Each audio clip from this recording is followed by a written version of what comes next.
नमस्कार, ANB news देख रहे हैं आप और मैं हूं आपके साथ हितेंद्र। बुलेटिन का आगाज़ करेंगे बड़ी खबर के साथ। बड़ी खबर आपको बता दें, उत्तर प्रदेश के जो पंचायत चुनाव होने हैं उससे संबंधित ये बड़ी खबर पंचायत चुनाव को लेकर के। उत्तर प्रदेश में चुनाव में उम्मीदवारों के लिए अब आरक्षण जो है वो तय कर दिया गया है, क्योंकि आरक्षण पर एक विवाद चला और हाईकोर्ट के आदेशों के बाद अब एक बार फिर से सरकार ने यह फैसला लिया है। अनुसूचित जाति के लिए 10 जिले आरक्षित किए गए हैं। ये बड़ी खबर है। अनुसूचित जाति महिला के लिए 6 जिले आरक्षित किए गए हैं और ये बड़ी खबर आपको बता रहे हैं, ओबीसी महिला के लिए 7 जिले आरक्षित किए गए हैं।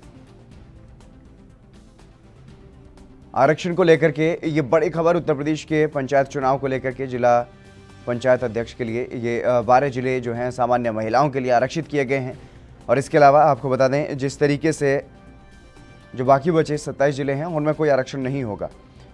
ये आरक्षण अब तय कर दिया गया है और 26 मार्च तक आरक्षण और आवंटन की जो अंतिम सूची है उसका प्रकाशन किया जाना है। अनुसूचित जाति महिला के लिए 6 जिले आरक्षित किए गए हैं। शामली, बागपत, कौशाम्बी, लखनऊ, सीतापुर, हरदोई में अनुसूचित जाति की महिला उम्मीदवार चुनाव लड़ सकेंगे और अनुसूचित जाति के लिए 10 जिले आरक्षित किए गए हैं। अलग से कानपुर, औरैया, चित्रकूट, महोबा, झांसी, जालौन, बाराबंकी, खीरी, रायबरेली और मिर्जापुर में अनुसूचित जाति के लिए ये आरक्षित किए गए हैं ये सीटें।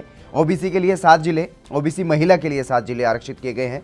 बदायूं, संभल, एटा, कुशीनगर, बरेली, हापुड़ और वाराणसी में ओबीसी की महिला उम्मीदवारों के लिए ये सीटें जो हैं वो आरक्षित की गई हैं और ओबीसी के लिए 13 जिले आरक्षित किए गए हैं। आजमगढ़, बलिया, इटावा, फर्रुखाबाद, बांदा, ललितपुर, अंबेडकर, पीलीभीत, बस्ती, संत कबीर नगर, चंदौली, सहारनपुर, मुजफ्फरनगर ये ओबीसी के लिए आरक्षित की गई सीटें। 12 जिले सामान्य महिलाओं के लिए आरक्षित किए गए हैं और 27 जिलों में कोई आरक्षण नहीं है। ये बड़ी खबर आपको बता रहे हैं। उत्तर प्रदेश सरकार ने भी ये बड़ा फैसला लिया है। हाईकोर्ट के आदेश के मुताबिक 2015 को आधार मानते हुए त्रिस्तरीय पंचायत चुनाव के लिए नए सिरे से उम्मीदवारों के लिए ये आरक्षण तय किए गए हैं। शासन ने जिला पंचायत अध्यक्षों की आरक्षण सूची जारी की है और किस जिले में कितनी क्षेत्र पंचायत किस श्रेणी के लिए आरक्षित होनी है ये भी तय हो गया है। नया बदलाव होने से कुल 16 जिला पंचायत अध्यक्षों का आरक्षण बदला है। अनुसूचित जाति और अन्य पिछड़ा वर्ग सीटों का आरक्षण यथावत रहा है। केवल महिला और अनारक्षित वर्ग में ही बदलाव किया गया है। इसके साथ ही ग्राम प्रधानों, ग्राम पंचायत सदस्यों के आरक्षण निर्धारण की प्रक्रिया तय कर दी गई है। पंचायती राज विभाग ने आरक्षण निर्धारण का कार्यक्रम जारी कर दिया है और सभी जिलाधिकारियों को 26 मार्च तक आरक्षण और आवंटन की अंतिम सूची का प्रकाशन कराना होगा। जिला पंचायत फिरोजाबाद, मैनपुरी, कासगंज, कन्नौज, मऊ, अमेठी, सोनभद्र और हमीरपुर सीटें अब सामान्य से महिला वर्ग में आरक्षित हो गई हैं और वहीं अलीगढ़, आगरा, बलरामपुर, सुल्तानपुर, शाहजहांपुर, मुरादाबाद और बुलंदशहर महिला आरक्षण से निकल करके अनारक्षित हो गई हैं। अन्य जिला पंचायतों में पूर्व घोषित आरक्षण बना रहेगा। 26 मार्च को आरक्षण सूची के प्रकाशन के साथ ही राज्य निर्वाचन आयोग की तरफ से चुनाव कार्यक्रम की अधिसूचना भी जारी की जा सकती है। आरक्षण का नया फॉर्मूला लागू होने का सबसे ज्यादा प्रभाव ग्राम प्रधान पदों पर होने की संभावना है। माना यह जा रहा है कि 60% तक प्रधान पदों का आरक्षण बदल जाएगा। इसके अलावा क्षेत्र और जिला पंचायत सदस्यों के आरक्षण में 20 से 30% तक परिवर्तन का कयास लगाया जा रहा है।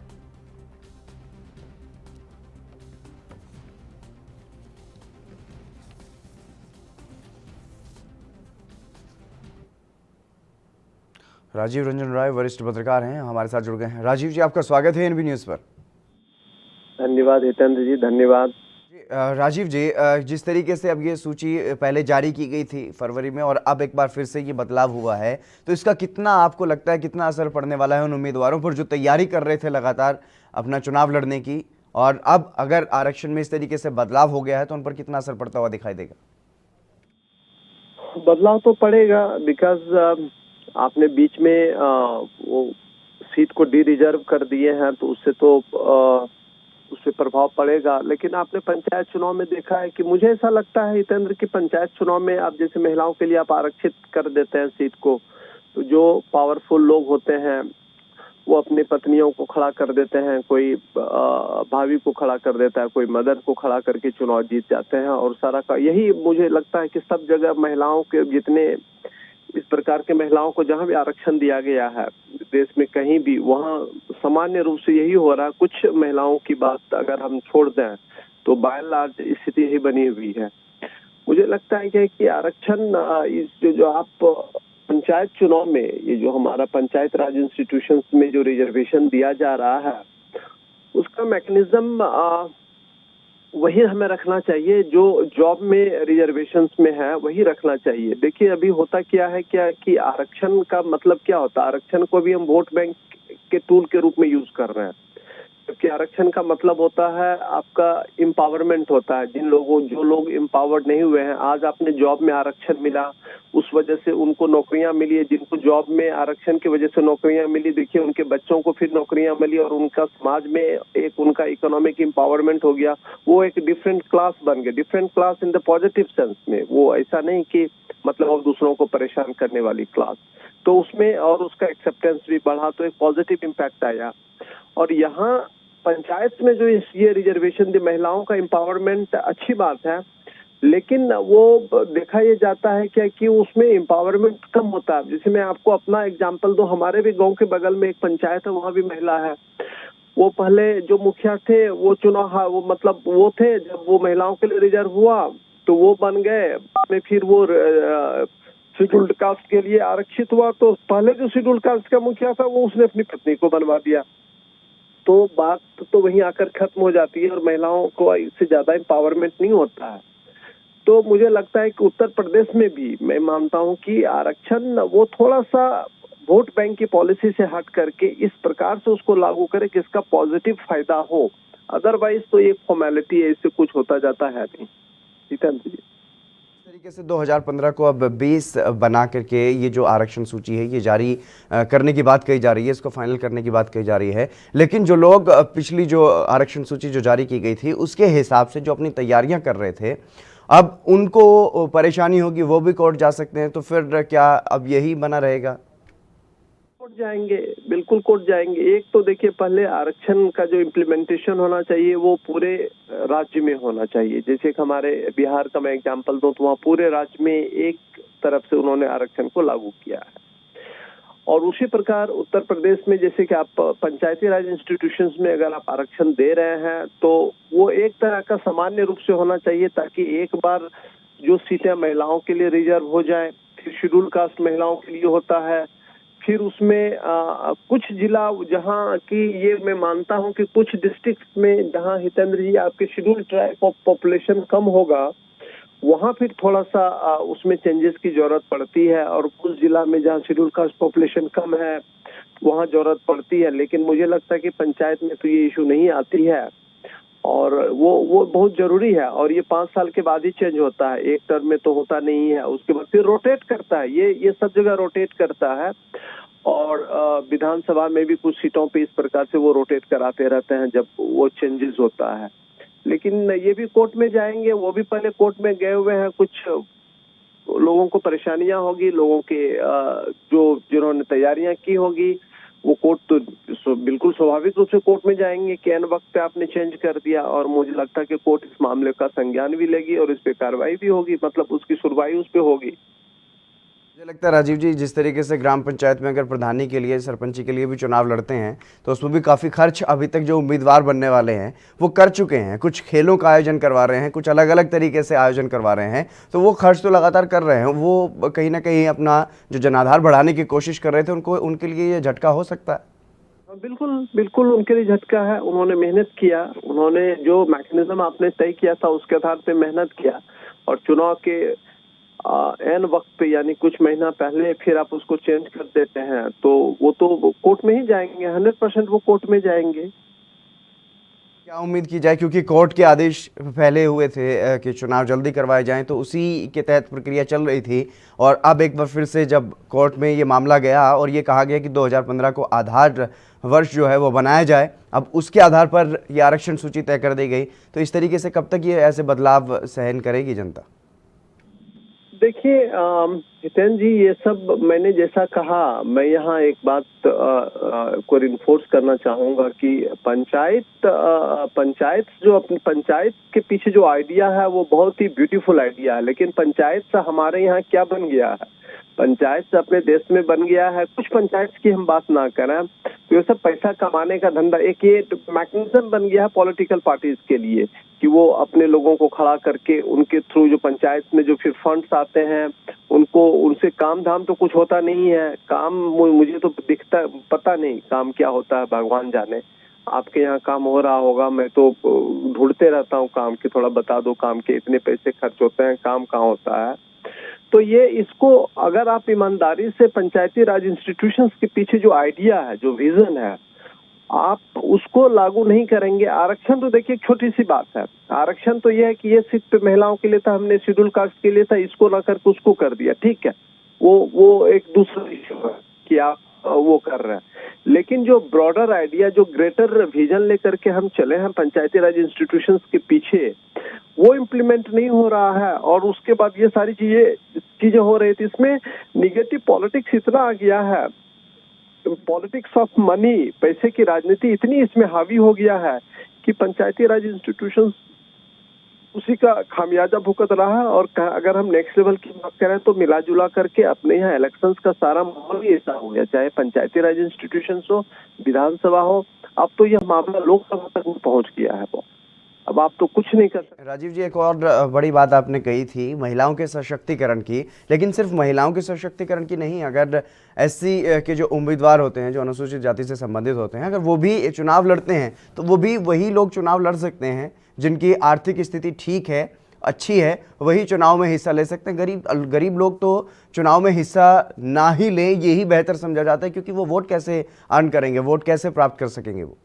हितेंद्र जी, बिल्कुल आपने सही कहा। हितेंद्र जी, पंचायती राज इंस्टीट्यूशंस की बात नहीं है, ये विधानसभा भी चुनाव में यही होता है, लोकसभा चुनाव में भी यही होता है। एक छोटा सा एग्जांपल, हम लोग कई दफा इस बात पे पहले भी चर्चा कर रखे हैं, जैसे कि आपने बिल्कुल सही कहा, मैं आपकी बात से सहमत हूँ। ये शेड्यूल कास्ट नहीं, कोई भी आदमी विधानसभा की चुनाव, लोकसभा का चुनाव जीतता है तो वो उतने पैसे खर्च नहीं करते, पार्टी उनको खर्च देती है।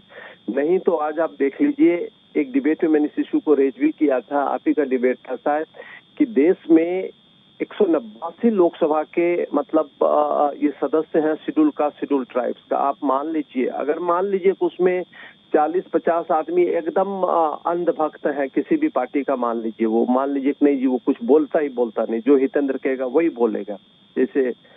लेकिन 150 एमपीज अगर आपके खिलाफ इंजस्टिस हो रहा है, आपकी कम्युनिटी के खिलाफ एट्रोसिटीज हो रहा है, और आप अगर लोकसभा में खड़े हो जाते हैं तो देखिए सिस्टम हिल जाएगा। लेकिन कोई कुछ नहीं बोलता है, कुछ भी, जब तक उनके अपने बच्चों पे कुछ नहीं होता वो नहीं बोलता है। और एक सामान्य स्टेटमेंट दे देगा कि नहीं भी इस पे कार्रवाई हो रही है, जो गिरफ्तार हुए, वो जो उन्होंने किया उसको अरेस्ट कर लिया। 40-50 हजार शेड्यूल कास्ट मतलब महिलाओं के खिलाफ एट्रोहिनस क्राइम होता है प्रत्येक साल प्रदेश में, लेकिन वो बोलते नहीं है। इसलिए नहीं बोलते हैं कि चूंकि चुनाव जो उन्होंने जीता है अपने बलबूते पर तो जीता नहीं है, पार्टी का रोल है, फिर पार्टी ने जो उनको पैसा दिया उस पर रोल है। इसका एक और एकमात्र तरीका है कि जो भी सरकार द्वारा रिकॉग्नाइज्ड इलेक्शंस है उसके 100% फंडिंग सरकार के द्वारा होनी चाहिए। देखिए आपका सारा सिस्टम चेंज कर जाएगा, करप्शन आपके यहाँ से ऐसे भागेगा जैसे कि मतलब आप समझ सकते हैं क्या कि उसका जबरदस्त इम्पैक्ट होगा। अभी हम पैसे के लिए दूसरों पे डिपेंडेंट रहते हैं चुनाव लड़ने के लिए।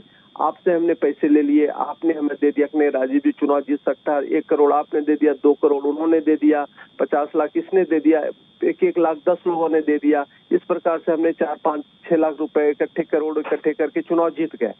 हार गए तो उनको कोई दिक्कत नहीं है कि चलो जी हमने इन पे लगाया था बेट, ये चुनाव हार गए तो क्या करें, जीत गए तो वो हमारे पास आएंगे, सर हमारी मदद करो, हमने आपकी मदद करी, हम मदद करेंगे।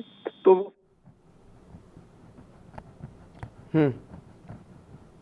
30 करोड़ में फिर क्या बंटाधार होता है। ये पैसे की पावर है हितेंद्र, ये डेमोक्रेसी की पावर नहीं है, ये पैसे की पावर है। कोई परिवर्तन नहीं आएगा, कोई एम्पावरमेंट नहीं होगा। बिल्कुल राजीव जी, बहुत शुक्रिया हमारे साथ जुड़ने के लिए, तमाम महत्वपूर्ण जानकारी देने के लिए। लेकिन अब उत्तर प्रदेश सरकार ने यूपी में पंचायत चुनाव पर यह बड़ा फैसला लिया है। आरक्षण की सूची एक बार फिर से जारी करने की बात कही जा रही है और 26 मार्च तक ये जो फाइनल सूची है वो तय कर ली जाएगी और आवंटित किया जाएगा। और उसके बाद जो फॉर्मूला आरक्षण का नया लागू होना है उसका सबसे ज़्यादा जो प्रभाव पड़ने वाला है वो ग्राम प्रधान के पदों पर पड़ने वाला है। और जो आरक्षण की सूची का प्रकाशन होना है उसके साथ ही निर्वाचन आयोग की तरफ से भी कार्यक्रम की अधिसूचना जो है वो जारी की जा सकती है। चलिए इसी बीच शुरू करेंगे एक और बड़ी खबर की और मुंबई से बड़ी खबर का रुख करेंगे। मुंबई में नए पुलिस कमिश्नर जो हैं वो हेमंत नगराले बन गए हैं। कल उन्होंने अपना कार्यभार संभाल लिया था और प्रेस वार्ता के दौरान उन्होंने कहा था कि मुंबई पुलिस नाजुक दौर से गुजर रही है। हेमंत नगराले ने ये बड़ा बयान दिया है कि जिस तरीके से कुछ मामलों में मुंबई पुलिस की विश्वसनीयता पर प्रश्न चिन्ह लगे हैं उसको सही करना होगा, हम अच्छा काम करेंगे, ऐसा उन्होंने कहा है। लोगों के बीच में एक बार फिर से मुंबई पुलिस का नाम फिर से करेंगे, ऐसा उन्होंने दावा किया है। मुंबई पुलिस कमिश्नर परमवीर सिंह को हटा दिया गया है। जिस तरीके से लगातार उन पर आरोप लग रहे थे, विवादित रहे हैं परमवीर सिंह, और अब मुंबई पुलिस कमिश्नर बन गए हैं हेमंत नगराले। उन्होंने पदभार संभाला। उन्होंने पहली प्रेस वार्ता में ये कहा है कि मुंबई पुलिस नाजुक दौर से गुजर रही है।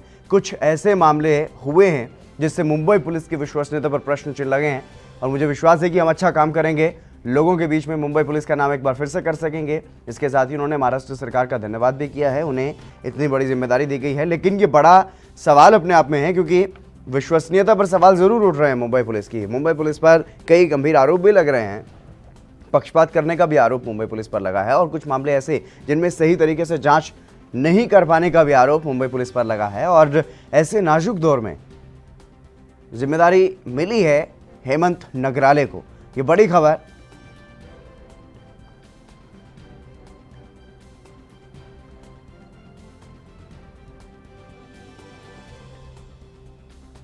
कुछ मामलों में मुंबई पुलिस पर अब विश्वसनीयता पर जो है वो सवाल उठ रहे हैं, ऐसा उन्होंने कहा है।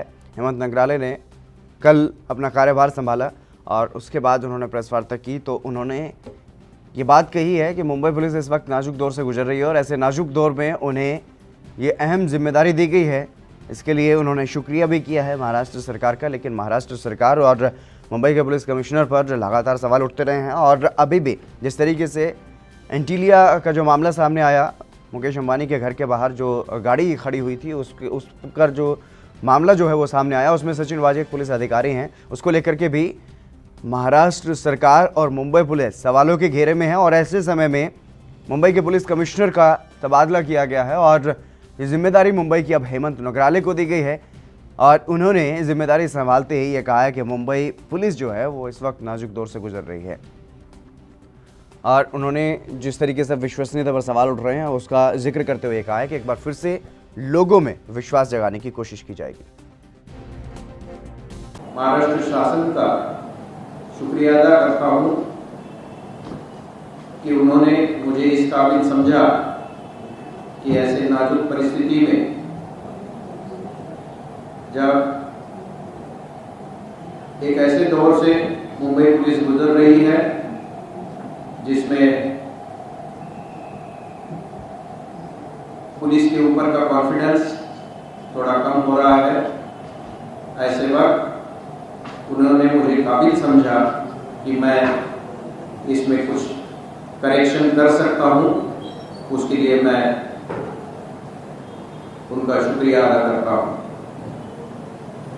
आप सबकी मदद से हमारे सभी पुलिस अधिकारी, कर्मचारी, मुंबई पुलिस की 60,000 की फोर्स है, इन सभी की मदद से मुझे विश्वास है कि जो गंवाई हुई विश्वास करता है उसको हम फिर से पुराने दौर में ला सकेंगे और एक अच्छा काम करके हम मुंबई पब्लिक के बीच में, महाराष्ट्र में और पूरे देश में हम लोग एक अच्छी तरह से नाम कर सकेंगे। मुंबई पुलिस इस वक्त क्या वाकई नाजुक दौर से गुजर रही है, ये अपने आप में एक बड़ा सवाल है क्योंकि लगातार जिस तरीके से अगर बात की जाए, क्योंकि टीआरपीएस का मामला सामने आया, सुशांत सिंह राजपूत का मामला सामने आया, कंगना रनौत का मामला सामने आया और उसके बाद अब जिस तरीके से सचिन वाजे का जो मामला है वो सामने आया है, तो लगातार विवादों में रहे हैं मुंबई पुलिस कमिश्नर परमवीर सिंह। और उसके बाद अब जिस तरीके से सचिन वाजे को पहले निकालने की बात कही गई विपक्ष की तरफ से और अब वो गिरफ्तार हो गए हैं, एनआईए की गिरफ्त में है और एनआईए की तरफ से जिस तरीके से कार्रवाई की जा रही है उससे सवाल जो है मुंबई पुलिस पर भी उठ रहे हैं। लेकिन उसके अलावा महाराष्ट्र की सरकार पर भी उठ रहे हैं, क्योंकि महाराष्ट्र की सरकार में जो लोग हैं उन्होंने ख़ासतौर पर सचिन वाजे को बचाने की जिस तरीके से कोशिश की है और उसके बारे में जो सफाइयाँ पेश की गई हैं उसको लेकर के अब सवाल खड़े हो रहे हैं। और अब जिस तरीके से मुंबई के पुलिस कमिश्नर बदले गए हैं, हेमंत नगराले को मुंबई की पुलिस कमिश्नर के पद पर अब नियुक्त किया गया है। उन्होंने पहली ही बार जब प्रेस वार्ता की मुंबई पुलिस कमिश्नर बनने के बाद, तो उन्होंने इस बात को नज़रअंदाज नहीं किया। उन्होंने साफ तौर पर कहा है कि मुंबई पुलिस इस वक्त नाजुक दौर से गुजर रही है और कुछ ऐसे मामले सामने आए हैं। ये तमाम ऐसे मामले हैं जिनकी वजह से मुंबई पुलिस की शाख थोड़ी कम हुई है, धूमिल हुई है और मुंबई पुलिस पर सवालिया निशान लगे हैं, प्रश्न चिन्ह जो हैं वो लगे हैं। और ऐसे में अब उस विश्वसनीयता को, जिसके नाम से पहले जानी जाती थी मुंबई पुलिस, पूरे विश्व में मुंबई पुलिस का एक अपना रुतबा है, तो उसको एक बार फिर से कायम किया जाएगा, उस पर काम किया जाएगा। हेमंत नगराले ने ऐसी बात कही। मुरारी सिंह हमारे संवाददाता हमारे साथ जुड़ गए हैं अधिक जानकारी के साथ। मुरारी, क्या कुछ जानकारी है? हेमंत नगराले को ये अहम जिम्मेदारी दी गई है, मुंबई पुलिस कमिश्नर अब उन्हें बनाया गया और उन्होंने पहली ही बार में ये बयान दिया है कि मुंबई पुलिस इस वक्त नाजुक दौर से गुजर रही है।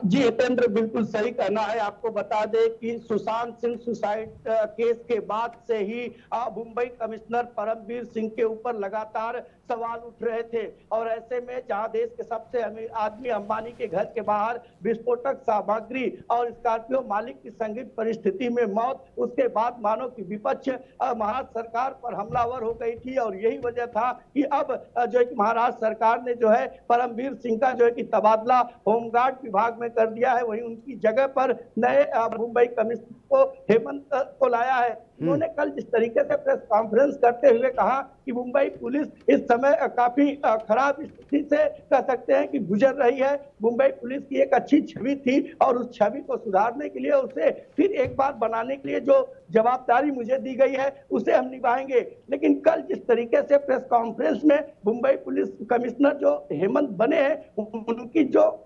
सवालों का जो जवाब था वो कहीं न कहीं ऐसा लग रहा था कि जो है कि इस समय काफी दबाव में जो यंत्रणा चल रही है। इसके पीछे की वजह क्या है ये तो कह पाना मुश्किल है, लेकिन कमिश्नर परमवीर सिंह का ट्रांसफर होना महाराष्ट्र सरकार के ऊपर भी कई सवाल अब खड़े हो रहे हैं। जी बिल्कुल, जिस तरीके से मुरारी, चाहे परमवीर सिंह की बात हो या फिर सचिन वाजे की बात हो, शिवसेना के साथ संबंध की बात कही जाती है, तो इनके बारे में क्या कुछ जानकारी है? हेमंत नगराले कैसे अधिकारी रहे हैं? जानकारी के मुताबिक काफ़ी बहादुर अधिकारी हैं और तमाम ऐसी जो अहम भूमिकाएं हैं वो भी निभा चुके हैं।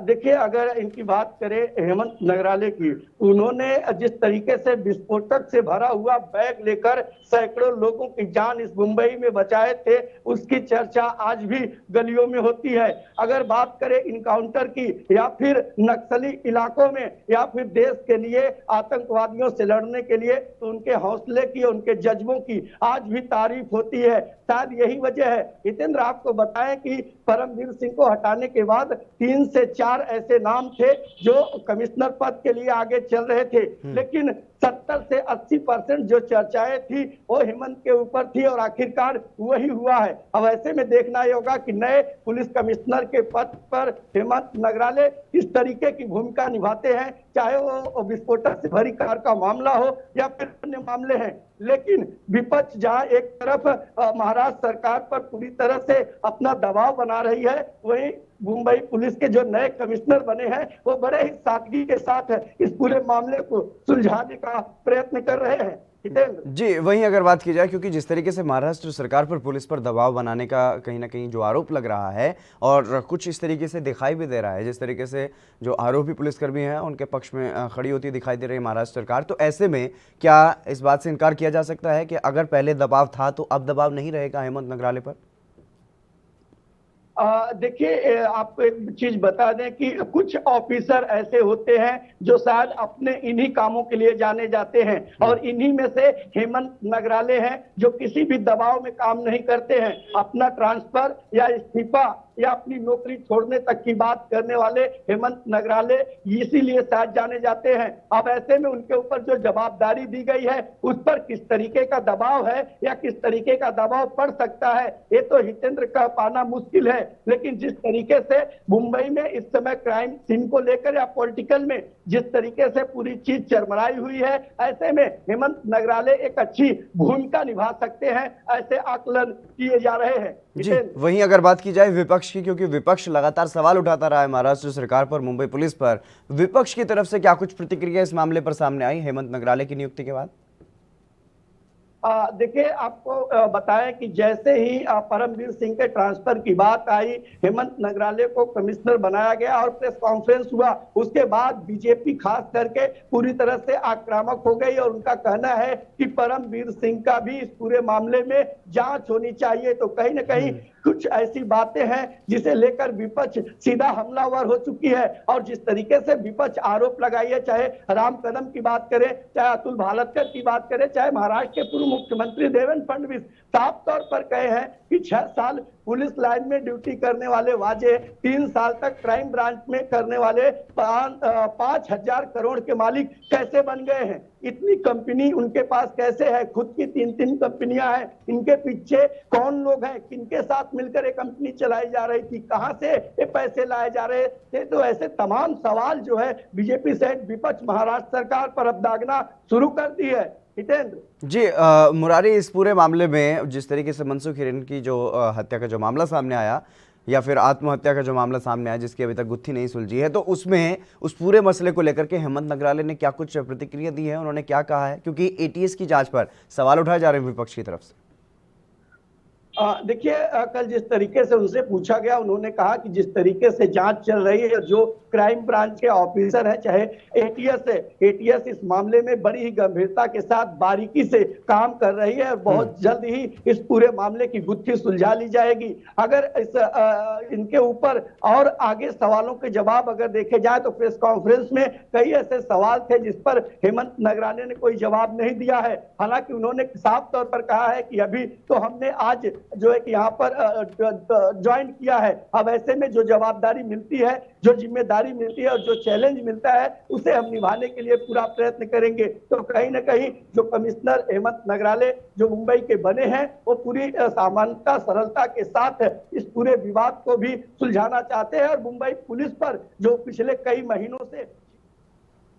बिल्कुल मुरारी, तमाम जानकारी देने के लिए बहुत शुक्रिया आपका। तो मुंबई पुलिस पर जिस तरीके से अब विश्वसनीयता कम हो रही है मुंबई पुलिस की, उसको एक बार फिर से बनाने पर काम करेंगे, ऐसा उन्होंने दावा किया है, वादा किया है मुंबई की जनता से। हेमंत नगराले को मुंबई पुलिस कमिश्नर फिलहाल बनाया गया है, अब देखना होगा कैसी ये कार्रवाई आगे करेंगे। इस बुलेटिन में बस इतना ही, आप बने रहिए एएनबी न्यूज़ के साथ।